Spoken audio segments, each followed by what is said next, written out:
Hi, everybody. We will get started in just a minute or two. We're just waiting a couple of minutes to let a few more people gather, and then I'll get started. One thing I do want to mention, if you have any questions over the course of this, please feel free to put questions in chat. I've got a couple of my colleagues, Penny and Kristen. Wave to everybody. They are watching the chat. If there's anything easy that they can ask, that they can answer, they'll answer you in chat. Otherwise, they'll be gathering your questions, and we'll do questions at the end.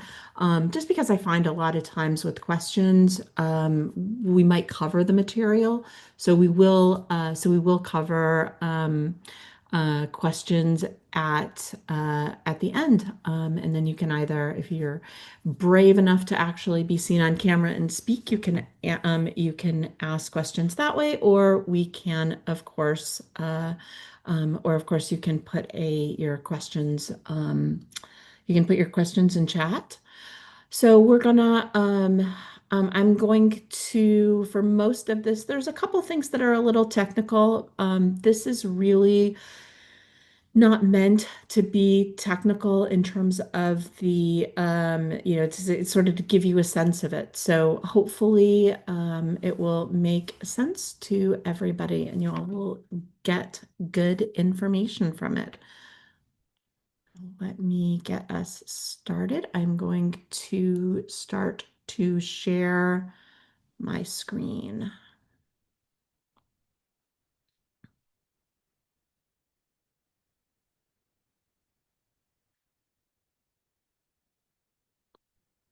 Okay, guys, you guys should be seeing you guys should be seeing something that says be the answer. Can somebody send something over chat with a thumbs up or something that I'm not sharing like an Excel spreadsheet with my organizational finances or anything? Nobody. Okay. Well, I'm assuming I'm not because I probably would have heard screaming from my own team yet.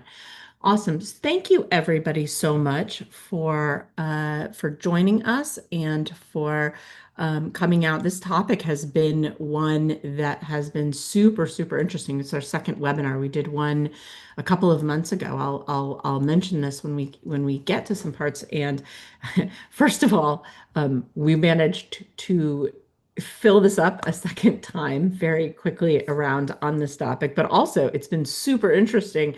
Just there's so much movement in what we're talking about that even just since we did this 2 months ago, we've changed a number of the slides to reflect sort of the current landscape. So what we're talking about today is, it's so funny.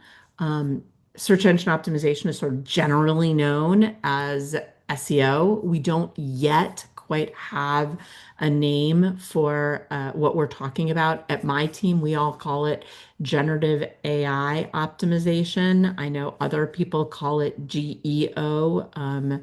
And I've heard AIO as well. We have not yet all coalesced on an answer. So since I have been calling it generative AI optimization, that's what you're going to hear me refer to it throughout the time that we're together. But as I said, like other people will call it will certainly call it different things.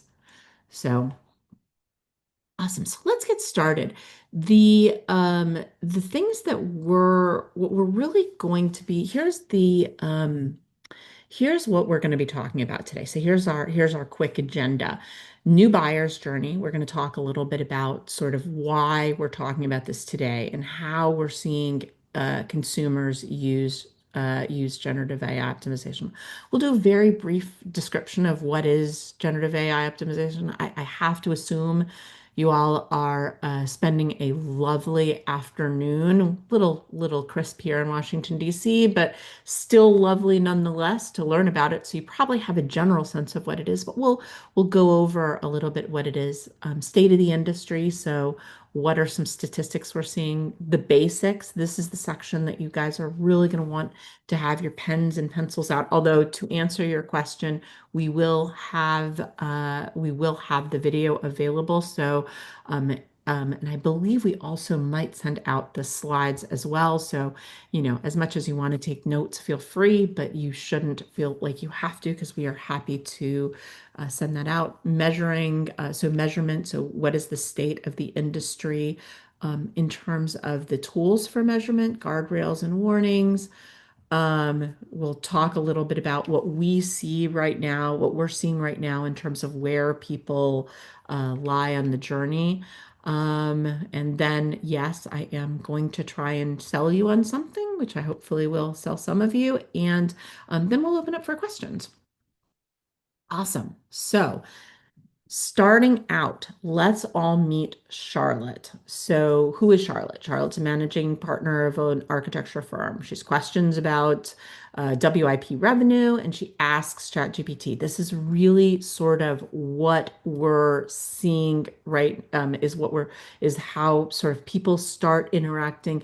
They don't necessarily start by asking, please recommend a firm for me. What she's actually going to do, she's going to ask about the question, and ChatGPT is then going to give her an answer. Now, one of the things that I do want to be very, very clear with the services that we're providing at this point at Spring Insight, my company, we're actually not doing a lot in terms of the citations.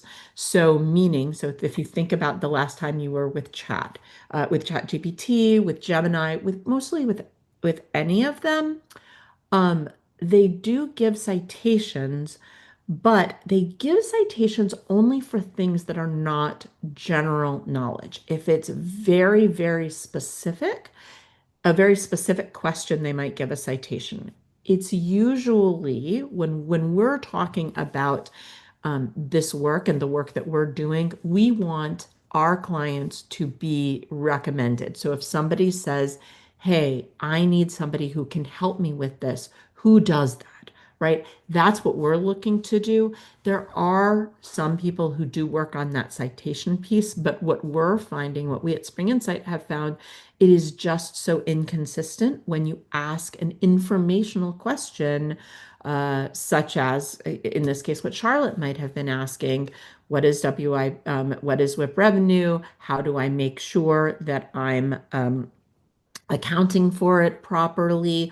All of those more informational questions. It's not even just that it's hard to get those citations. It's actually just that the generative AI assistants absorb that information and they answer it with no citations. And so that's why we are very focused on being recommended when Charlotte asks the question. So, okay. So she clicks through 1 to 3 cited sources. She skims proof shortlists, and then what we're going to assume here is that at some point Charlotte sort of held her hands up to her head and said, "Oh my God, this is all way too difficult. I need to talk to somebody. Can you please suggest uh, a few firms?" And that's how she ends up. So that's what we're looking for and what we're seeing with our clients. So what is generative AI optimization? What we're calling it is a practical way to help assistants understand your expertise and the name of your firm in answers. So as I said to you guys, and I know a few people have joined since I said this originally, we at Spring Insight call it GAIO, generative AI optimization. That's what you'll hear me say. Other people, AEO, I've heard GIO. So there's all sorts of different names. We haven't coalesced yet. How it works really, and this is, we'll spend a bit more time on this: entity clarity, structured pages with schema. Um, and it's just a lot of testing and iteration.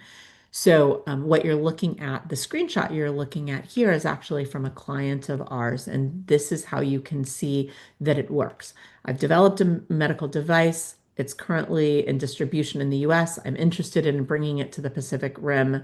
how do you, is there a company to help me figure this out? So Pacific Bridge Medical is a company of ours. But basically, this is the kind of question that we're working with companies to be able to make sure that they are the answer. So this person is not saying, how do I do this?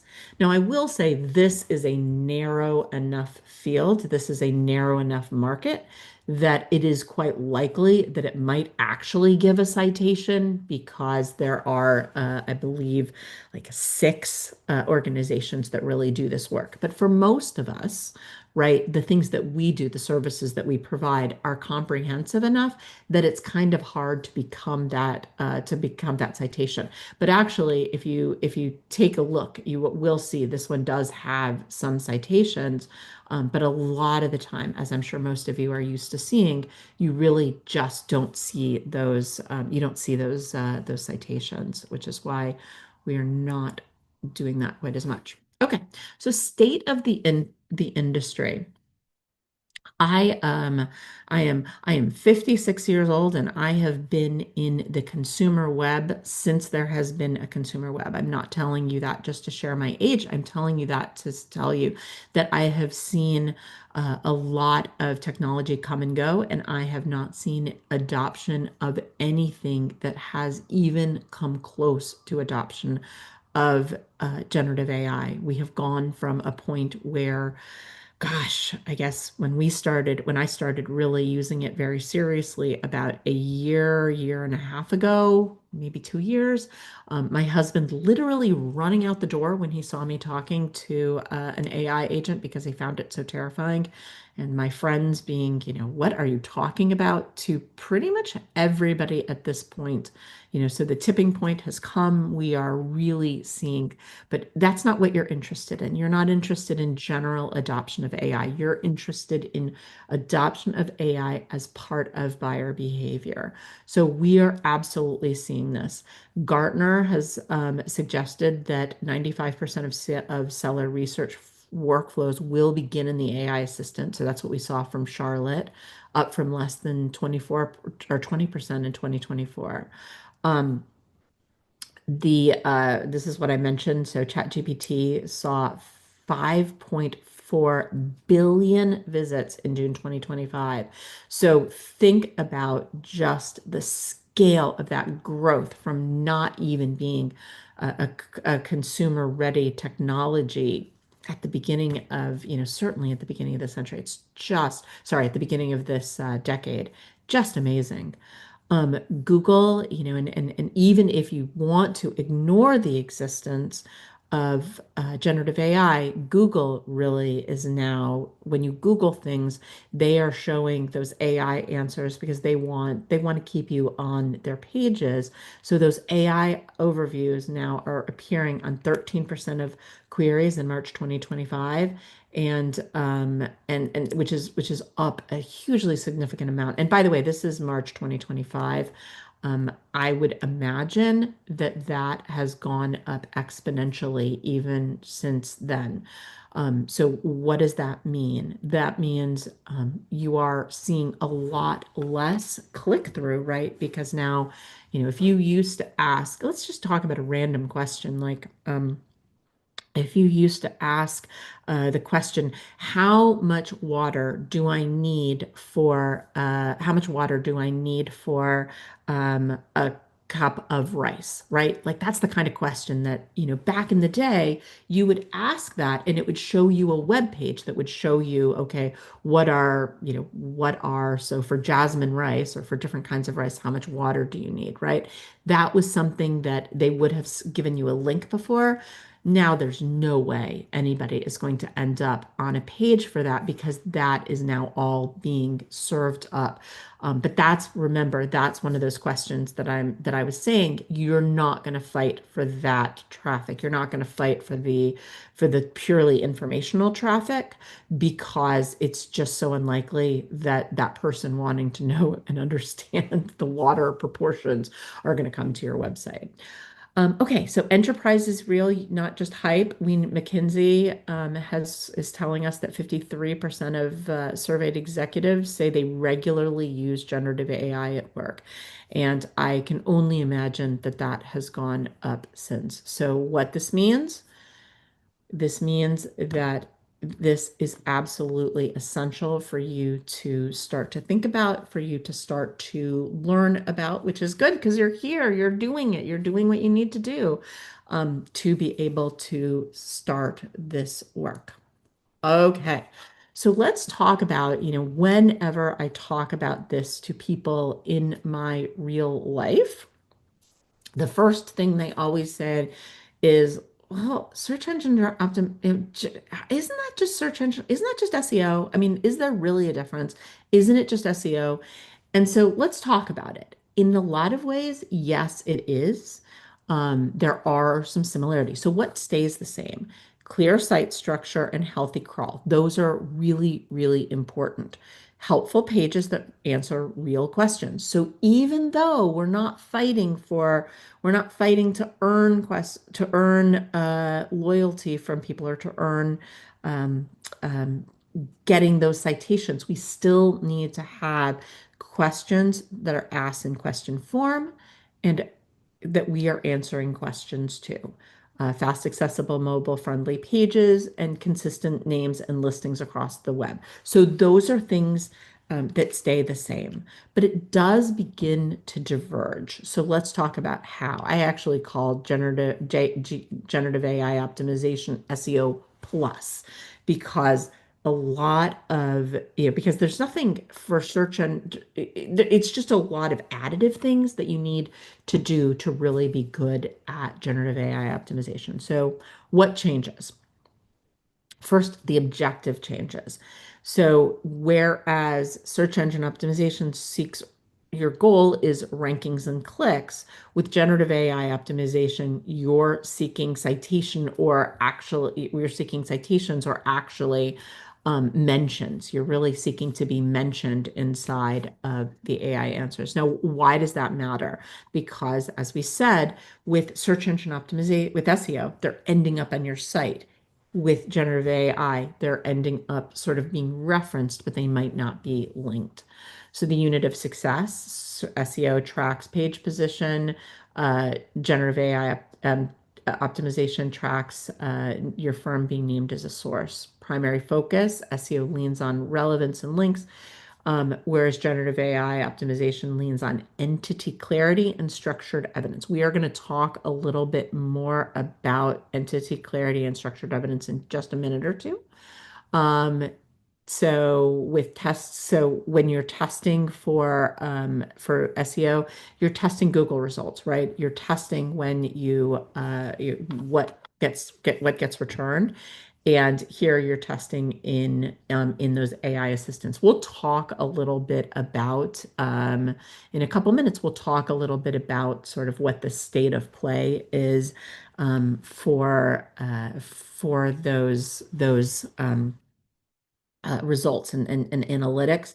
I'll give you a little bit of a head start on that knowledge. It's not it's we're definitely not there in terms of being able to, on the SEO side, we have SEMrush, we have like all of these great tools to be able to do it. It's not in the world of generative AI optimization analytics. We are not there yet. That is for certain. Cadence. So SEO, we know, I mean, you guys know this, right? That when SEO, when there's changes made, like every time Google makes some big change, you all of a sudden hear all these SEO people, they're pulling their hair out because they've changed the algorithm and like, oh my God, everything that I've done is being changed. So lost 30% of our traffic, right? It happens in these huge, large releases. Whereas with generative AI, they are making very small changes but they're very frequent. So we don't see sort of those huge shifts like we do whenever Google makes a change. So in terms of what are the core moves, this is now we're getting to the part where I'm telling you guys, okay, we're going to spend a couple minutes here because we're at the big stuff right now.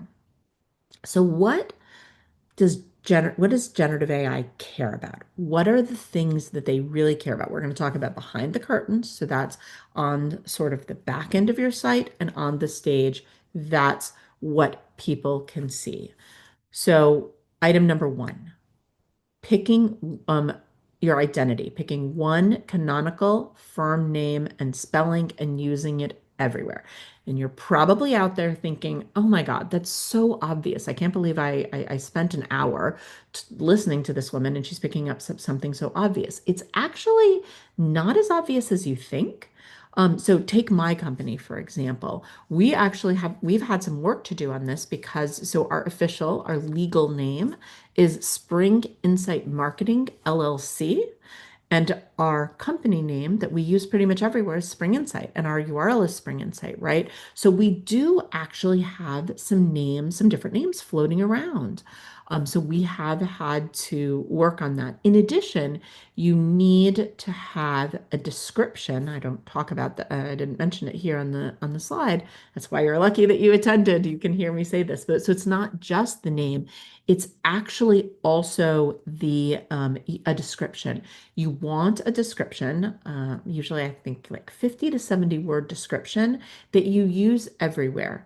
And the reason you want this is because you want generative AI, wherever it sees your name and your description, to know that it's talking about your organization. So I see my good friend Alana is in the audience, whose company is Recast City, right? So she works on downtown manufacturing. She is going to want to have 150 to 70 word description where she sort of describes what the organization is, what it does, et cetera, et cetera. She'll put that on her LinkedIn page. She'll put that on, if there's a an organization that that collects, like for us, um, there's different website strategy places that you can look up, such as Clutch, right? You always want that description to be the same. You want it also on your about page. Now, you're thinking to yourself, okay, but I want my about page to have more than 50 to 70 words. You can have a longer one. There can be more information there than just that 50 to 70 words, but you want to always have that 50 to 70 words so it knows this is you. And then wherever you see, there's also some links that you can put in. That gets a little bit technical, so I won't get too far into it. But what you're really wanting to do is establish for those entities. These multiple locations that all are for Recast City, or in our case for Spring Insight, are all me. Okay, establishing a home. So creating a home base. Most people think it's going to be the homepage of their website. It's actually usually not. It's usually your about page. So making sure that you have this organizational home. Schema. So this one is, I always feel a little bit like Charlie Brown's parents when I start talking about schema, because we get a bit wonky here. So, hopefully everyone's going to stick with me, but it's structured data tags that go into the code of your site. So it's different than metadata. Think about if you went to a library, okay? If you go into a library that's filled with books, now think about what would happen if there wasn't any organizational structure. To understand what a book is about, right, you'd have to grab the book, you'd have to open the book up and look at what's inside. That's what happens right now if you don't have schema on your site. It has to go to the page, look at the page, and see what's on it. Schema is this code that using now, you know what, I won't get into the technology of it, but what it does is it tells the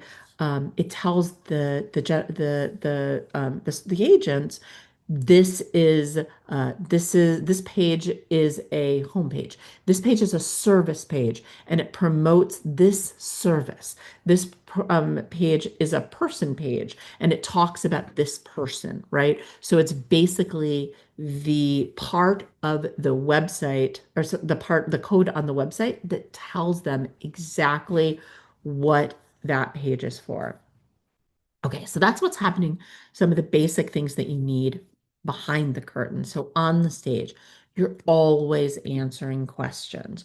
Write questions that answer real buyer questions. So at Spring Insight, so for instance, ever since we have become very focused on our own generative AI optimization, what we've started doing, we write blog posts always that are answering questions. So, when you guys ask questions today, we will 100% mine the questions that you answer to see if we want to write content about it. And when we write the content, we're going to make sure that our headings ask questions. But in addition, at the end, we're going to write FAQs. So we'll write the blog as we would have standard written a blog. And then at the end, we're going to put in not just a summary, because generative AI optimization, generative AI agents love those summaries, but we're also going to do an FAQ because we want to make sure that we're answering questions. Um, making sure you're telling stories when you write content, problems, explanation, proof, contact. So you're showing evidence and providing names, and you're showing evidence at the end also. What was the result? How did this benefit people?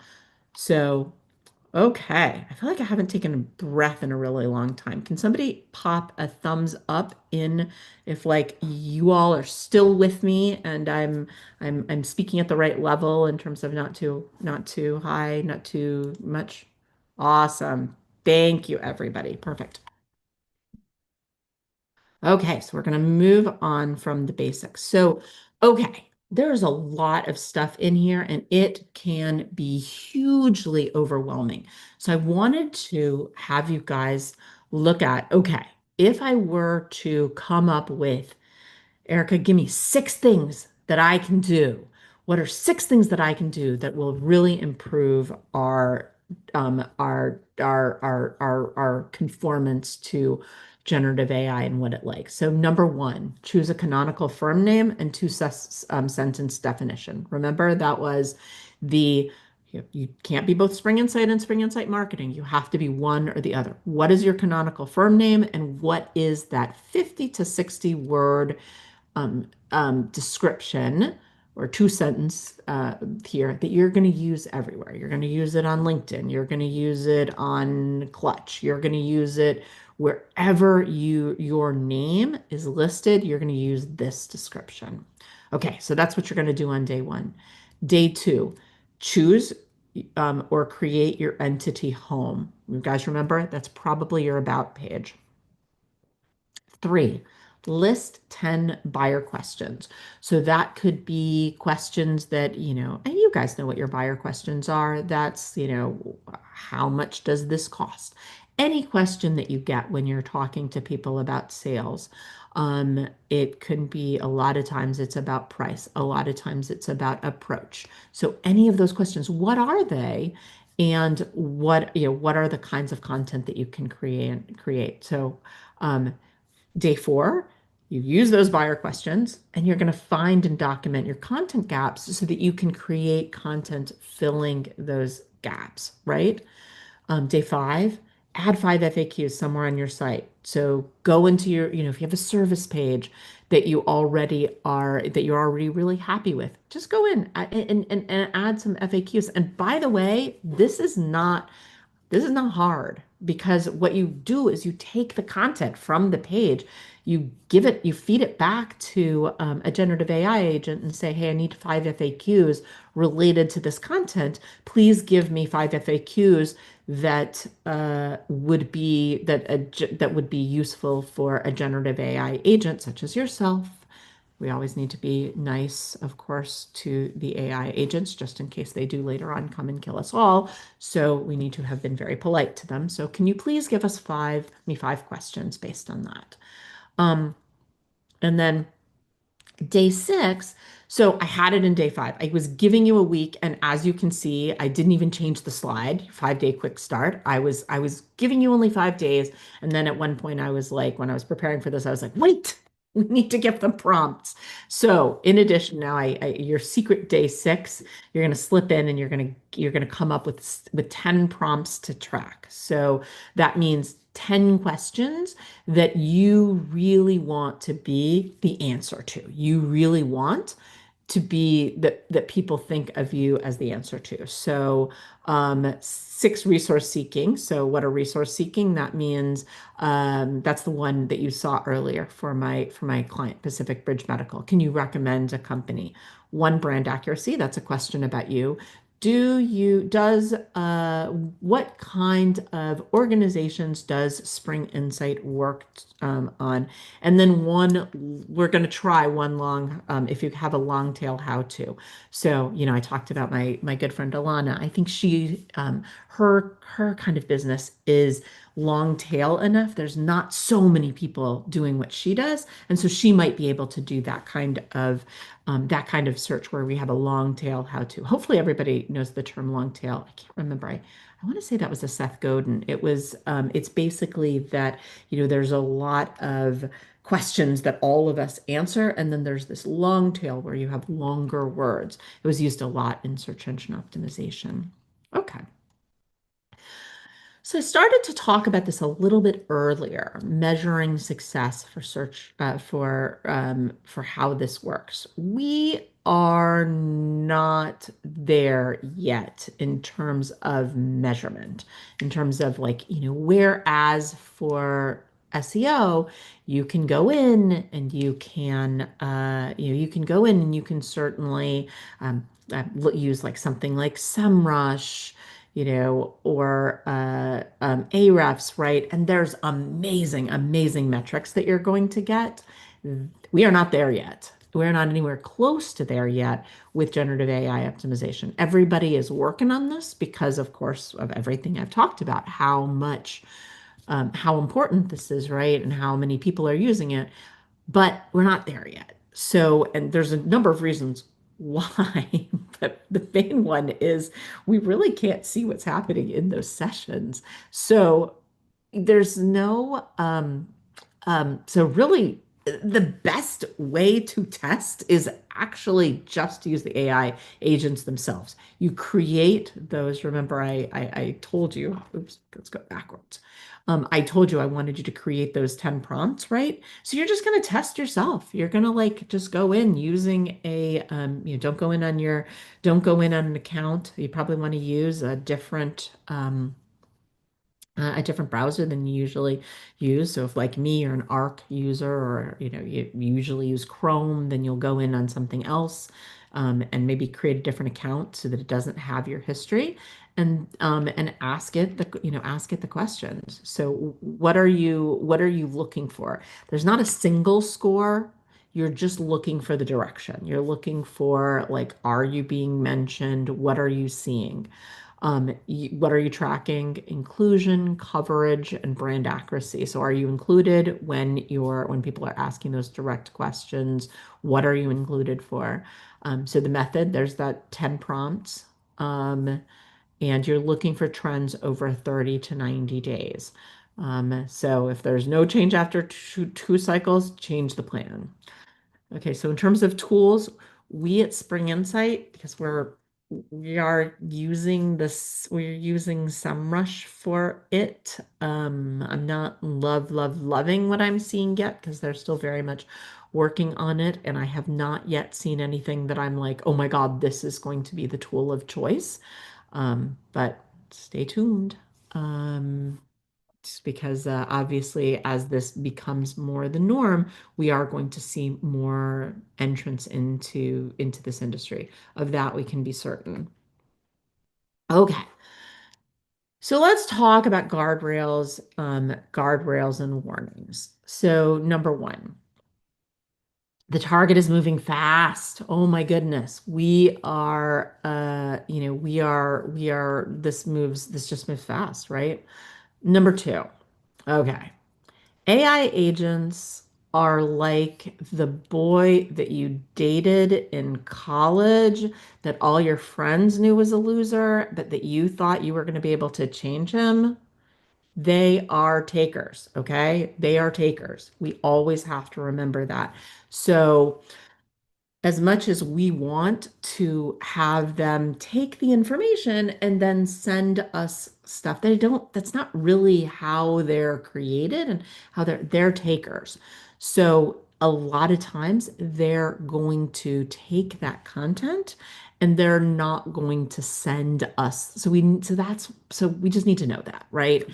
Now, why do we do this when we know that they're just going to take our content? We do this because the other option is sticking our head in the sand and losing, and then not and having no information out there. So this is the best we can do. Um, you want to make sure barriers and guardrails and protect what needs protection. Obviously, you want to make sure that if there is anything on your site that you don't want any PII, any information that you don't want out there, you need to make sure that you have put in no follow links so that AI can't get it because now you're putting, you can't, as everybody knows, you can't get that toothpaste back in the tube and expect this to take a little while. The fact that you all are here means that you're early adopters, but it still is going to take a little bit. So here's what we're seeing in terms of like, well, what does this all mean, Erica? What does it mean in terms of like where are different organizations? Most organizations, most, particularly small, but most even large, are still in this foundational section. They don't have all of the things. They haven't done the schema. They haven't done all of those things. So they're at level one. We're seeing, now people hopefully that we've worked with, right? We're working to get people to this structure. That means you've got all of the foundational things done. You're sort of starting with this structured piece. You've added a little bit, you've added the basics of that. Maybe you've started working on your content visible. That's where you're out there and you're actually starting to see or you're starting to see you've got recommendations coming back to you and then cited. This is where you really are cooking with gas. Okay. And then finally, I promised you guys I would make an offer for you that I hope you will consider. We are offering, so everything that I've told you today is very general. It's very like, hey, everybody, these are the things that you should look at. But if you're wondering for your specific website, what are the things for your specific website? We have a quick audit that we run. It's just $88. We will get you a detailed personalized report on what AI tools see, where you are missing, where you're missing things, et cetera, et cetera.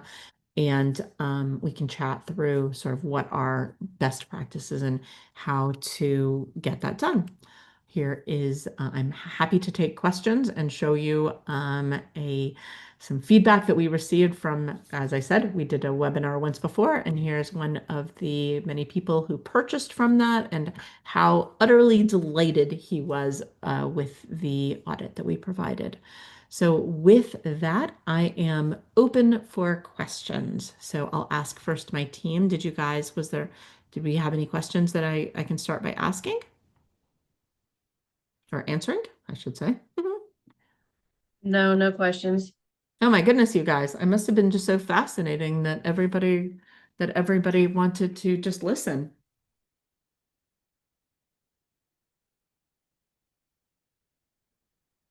Well, while people are composing themselves to ask questions, oh, I saw somebody just took themselves off of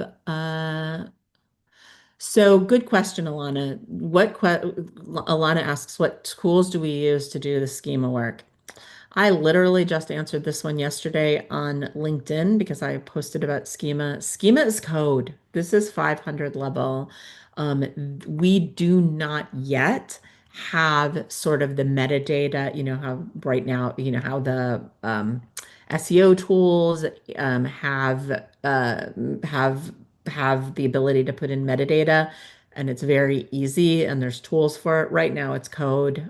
So it's 500 level. We just haven't advanced yet to where I can tell you here's the easy way of doing it. So I hate to say this, but this is the schema work is probably something that you're going to need to hire unless you are very, very technical. It's using JSON code, and you're probably, unless it's something that you're very comfortable putting code on your site, it is something that you're going to want to that you're going to want to hire a development resource to help with.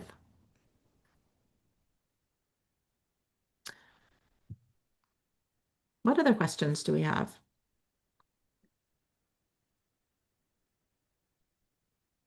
Hi. Sorry. Hi, Yeah. Erica. Thank you so much for sharing your knowledge. And I would like to ask, do those strategies that you recommend also work on a Shopify store, or would that only work on the standard, like independent websites? I mean, nothing that I recommended in terms of strategies should be any different. We are, I should probably say this, we work with subject matter experts and our real focus is on lead gen websites, lead generation websites, not e-commerce, although we do have a couple of e-commerce stores. But there's nothing that I told you that's like so very different. I think with it being Shopify, the thing where my brain goes to is not, are the strategies different?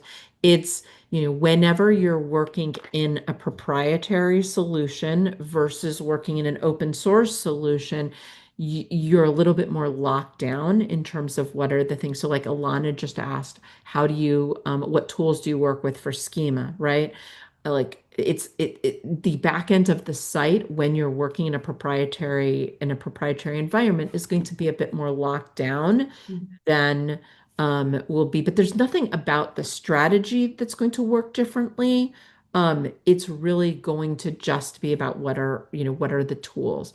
But I would say, if I'm thinking about e-commerce, I am thinking about the same sorts of things. I'm thinking about, in the description, are there questions that I can ask about, what color does this, if you're able to put in FAQ, what color is this product available? So not just blue, orange, yellow are our colors.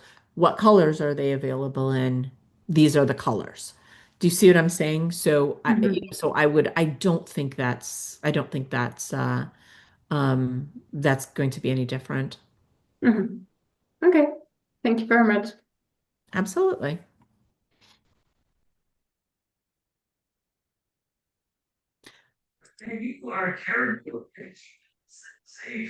Okay. Elena had another question. You mentioned links in the 50 to 70 word description. Can you share more about that? Yeah, it's really about figuring out a description of your organization. So for Spring Insight, oh gosh, ours is something like Spring Insight is a web strategy firm that works with subject matter experts, government contractors, and associations to create to thrive online. Period. We develop compelling websites, um, strategic marketing and work with generative AI optimization, right? So that might be my 50 to 70 words. And by the way, then I would then have that in different places where I would have it in different places in different places using the same thing, but I might put more text in other places. If that, hopefully that answers. Ooh, Brandon, thank you for providing that. That was Alana. I don't know if hopefully you see in the chat that Brandon provided a tool for schema markup. That is something that that I'm not aware of. So that is awesome. Thank you. Any other questions?